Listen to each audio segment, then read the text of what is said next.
खूबसूरत एक प्रेम कहानी। एक आदमी ने एक बहुत ही खूबसूरत लड़की से शादी की। शादी के बाद दोनों की जिंदगी बहुत प्यार से गुजर रही थी। वह उसे बहुत चाहता था और उसकी खूबसूरती की हमेशा तारीफ किया करता था। लेकिन कुछ महीनों के बाद लड़की चर्मरोग से ग्रसित हो गई और धीरे धीरे उसकी खूबसूरती जाने लगी। खुद को इस तरह देख उसके मन में डर समाने लगा कि यदि वह बदसूरत हो गई तो उसका पति उससे नफरत करने लगेगा और वह उसकी नफरत बर्दाश्त नहीं कर पाएगी। इस बीच एक दिन पति को किसी काम से शहर से बाहर जाना पड़ा। काम खत्म कर जब वह घर वापस लौट रहा था, उसका एक्सीडेंट हो गया। एक्सीडेंट में उसने अपनी दोनों आंखें खो दी, लेकिन इसके बावजूद भी उन दोनों की जिंदगी सामान्य तरीके से आगे बढ़ती रही। समय गुजरता रहा और अपने चर्मरोग के कारण लड़की ने अपनी खूबसूरती पूरी तरह गंवा दी। वह बदसूरत हो गई, लेकिन अंधे पति को इस बारे में कुछ भी पता नहीं था।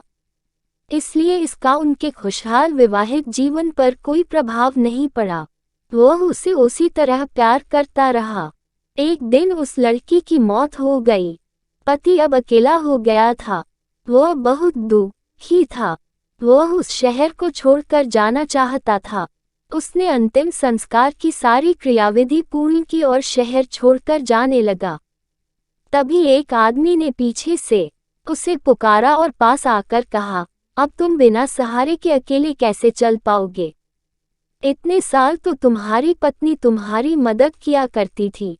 पति ने जवाब दिया, दोस्त, मैं अंधा नहीं हूँ। मैं बस अंधा होने का नाटक कर रहा था, क्योंकि यदि मेरी पत्नी को पता चल जाता कि मैं उसकी बदसूरती देख सकता हूँ, तो यह उसे उसके रोग से ज्यादा दर्द देता। इसलिए मैंने इतने साल अंधे होने का दिखावा किया। वह बहुत अच्छी पत्नी थी। मैं बस उसे खुश रखना चाहता था। सीख खुश रहने के लिए हमें भी एक दूसरे की कमियों के प्रति आंखें बंद कर लेनी चाहिए और उन कमियों को नज़रअंदाज कर देना चाहिए। कहानी पसंद आई तो वीडियो को लाइक और चैनल को सब्सक्राइब करें।